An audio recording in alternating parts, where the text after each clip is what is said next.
สบายดีพี่น้องๆเอซีภายในหรือต่างประเทศเนาะมื้อนี้มื้อนึงเนาะพอบ้านพะเลาะล่ะสิพาท่านผู้ชมไปเที่ยวชมเบิ่งอีกถ้ำอยู่แห่งหนึ่งเนาะถ้ำแห่งนี้ล่ะถือว่าตั้งอยู่บ้านนั่นเด้อบ้านนางงัวบ้านนางงัวนี่ถือว่าเส้นทางไปวัดเมืองพรเนาะไปถ้ำพระจันทร์เส้นทางไปทางถ้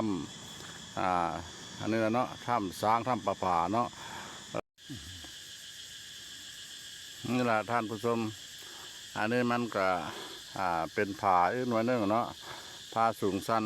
ผาหน่วยนี้เราถือว่ามันถือตั้งอยู่กับตัวใกล้ๆกับนั่นเนาะถ้ำผาช้างเนาะใกล้ที่ฮอดแล้วเด้อใกล้ที่ฮอดถ้ำผาช้างอันนี้เด้อมันมีผาหน่วยนึงเส้นทางของถ้ำผาเนี่ยนะเพิ่นได้ปูยางแล้ว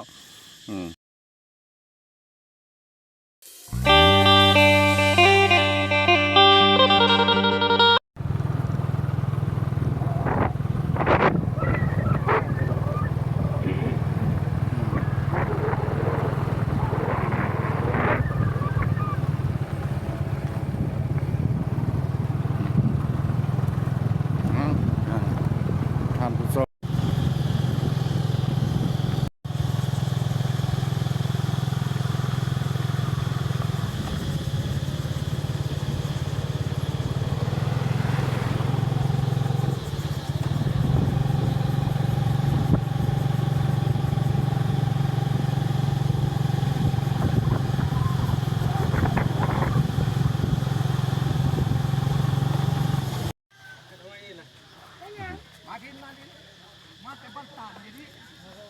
วัดศรีจำปาวัดศรีจำปาเนี่ยนะอยู่ตั้งอยู่ที่บ้านนางงัวเด้อบ้านนางงัวเมืองท่าแขกแข่งขมวนท่านผู้ชมเลยอันนี้มันเป็นวัดศรีจำปาจังใดก็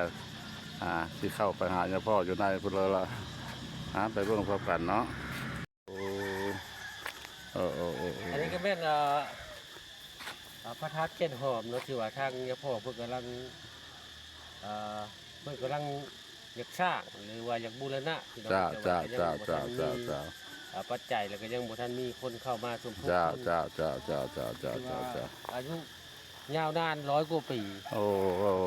แต่เพิ่นห้องเสาอย่างเนาะเพิ่นฮ้องกันทาสประเทศในสมัยก่อนเพิ่นเฮ็ดเป็นทาสเนาะโดยจ้าก้นล้มลองสังเกตเบิ่ง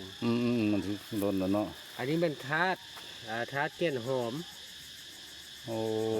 ทาสสมัยตะกี้มันพันเนาะ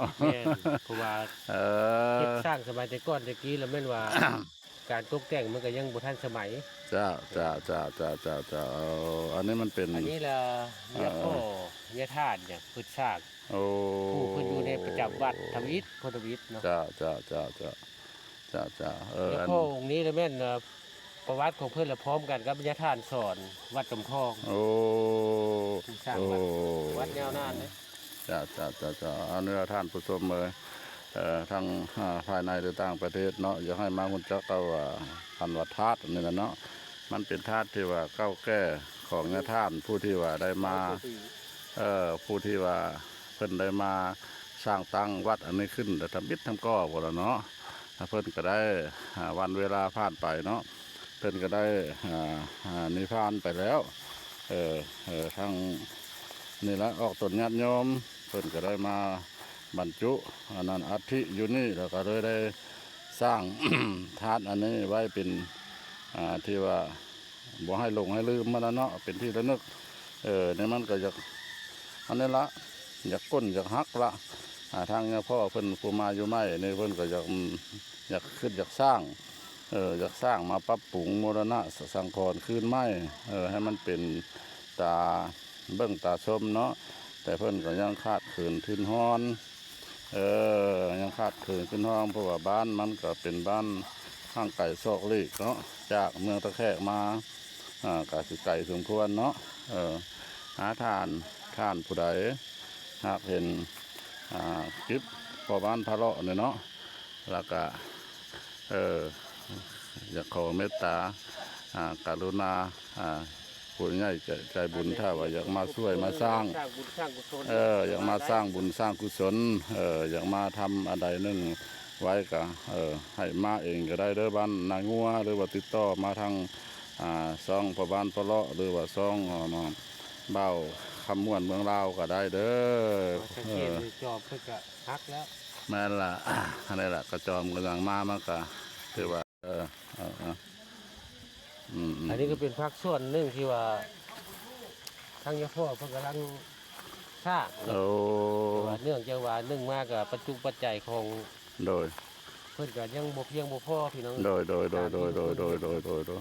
อันนี้ โดย ที่ปรึกษาเป็นว่างันเก็บเครื่อง การที่ทางยาพ่อเพิ่นว่าตัวหน้าไปเนาะ โดย ก็อาจสิเป็นกุฏิให้อัน โดย เนรหมดหรือว่าให้ครูบาให้หยังเนาะอยู่ โดย สร้างที่ดิน โอ้คือว่าเพิ่นก็ได้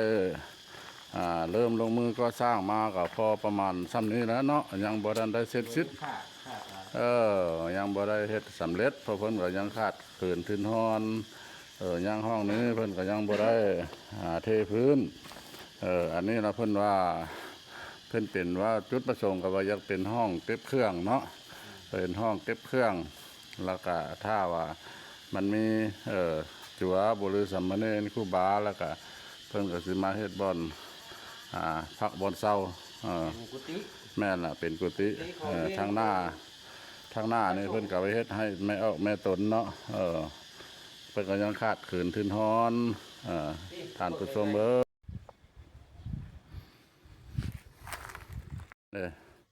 มีแต่ผ้าคลุมผ้าสบงเพิ่นมันก็เป็นกุฏิห้างเนาะกุฏิหลังเก้าอย่างนี้แหละท่านผู้ชม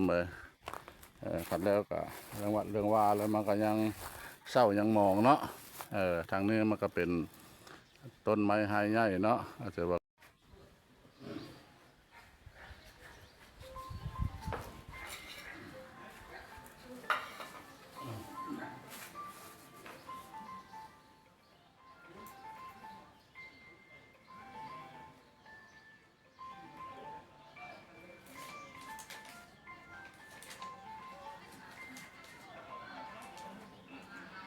ได้ยอมมาทันเนาะ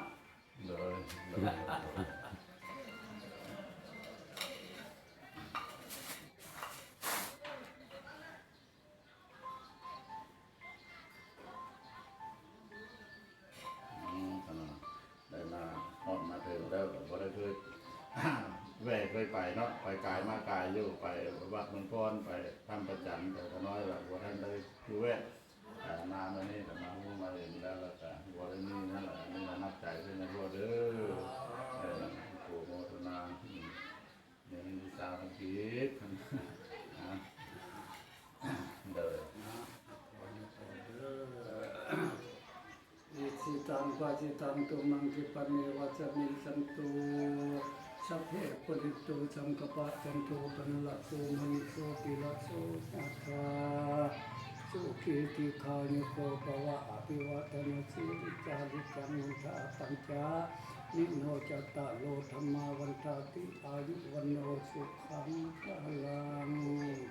สาธุเดชพ่อเด้อเจ้าก็มีจิตใจใส่ศรัทธาจึงได้น้อมนำมาเป็นต้นก็คือปัจจัยสาวกันกีสาคือเจ้ามาทานของในนี้ก็ขอให้เจ้านี้ได้มีเดชบุญพลาเด้อโปรดภูมิทานในเป็นเทวปุตรมีอายุเฮียนให้ได้เป็นเทวดาสู่สวรรค์พิมานแก้วพวกจะหมดบุญแล้วกลับลงมาใครมุ่งบุญจะนั่งห้องหุ่นพนันตุ้มตะแทนพระเจ้าเด้อตั้งแต่นี้ต่อไปพระเจ้าจะทุกข์ยากเข็นขืนขัดทั้งสัตว์จะได้อัปปัญญาอันมากมีคุณคำให้เจ้าได้ยืนยาวไปได้เห็นธรรมของเจ้าพระศรีองค์พระบาทเด้อไม่สลาดหัวหมูได้ตักสรู้ตามกฎนอกพุทโธเด้อเพื่อสามเพื่อเลยทุกเอ็ดได้ เป็นได้ยาพ่อ เนี่ยพ่อ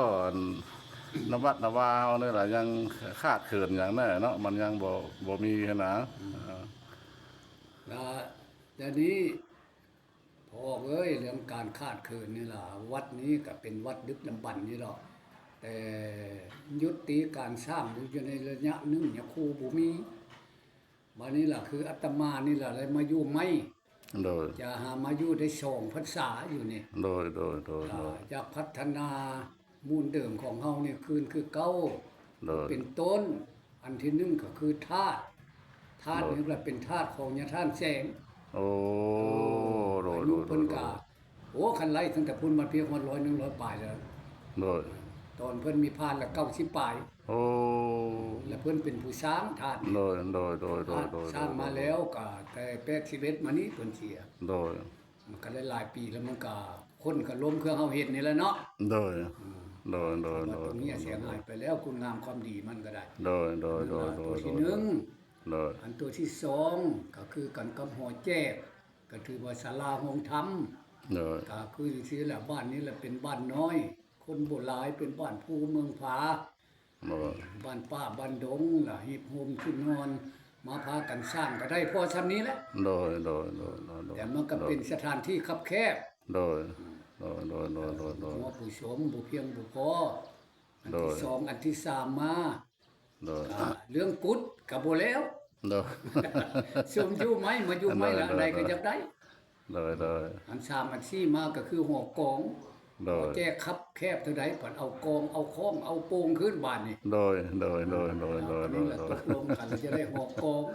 โดย แต่ยังขาดทั้งทุนหอนสร้าง โดยโดย เรื่ โด อง ย พอออกผู้ที่ว่าศรัทธาน้อยเขาก็ได้เอาเสามาช่วยซี่เสา โดย แต่ โดยโด เวย ลา โดย นี้แหละยังบ่ทันมีโอกาสสิตั้งเสาได้ โดย เพราะว่าขาดทุนหอน โดย เป็นต้นปูนบ่อแห่ทรายหมื้นี้ล่ะ โดยโดยโดยโดยโดยโดย เชิญทำพุทธบริษัททั้งหลายผู้ที่มีใจบุญใจศีลขอมาอนุโมทนาช่วยนะกสาธุโยมมือ โดย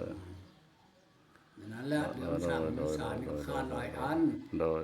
โดยโดยโดยโดย เงินครัวกับบ่แล้ว คือเพิ่นท้ายให้เบิ่งนั่นล่ะ โดย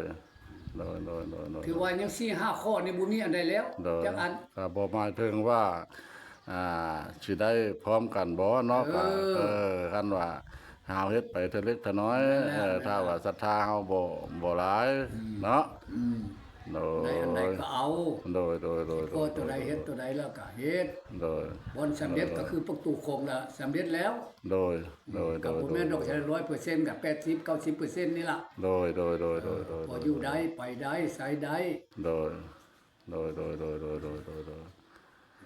เชิญผู้ใดมีใจใส่ศรัทธามโมทนา เลย นำก็เชิญเข้ามาเลย เนอะคันว่าสังสรรค์แล้วก็ทางขน้อยนี้เนาะก็ได้มาถ่ายทำเม็ดทุกสิ่งทุกอย่างแล้วถือว่าทางวัดทางวาเฮายังขาดตกบกพร่องยังขาดเขินความจำเป็นแท้ๆก็คือทางเงาพ่ออันเจ้าอาวาสเพิ่นได้มาเล่าปันฟังหั่นล่ะเนาะถ้าว่าFC ภายในหรือต่างประเทศ หรือว่าผู้ใหญ่ใจบุญ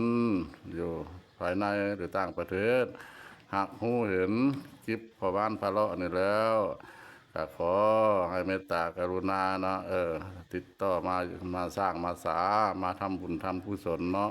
เฮาทำบุญนี่มันบ่มีวันเสียเป้าเนาะอย่าพ่อเนาะ นั่นแหละ เปรียบเบิ่งเฮากินข้าวแล้วเฮากินเฮาก็อิ่ม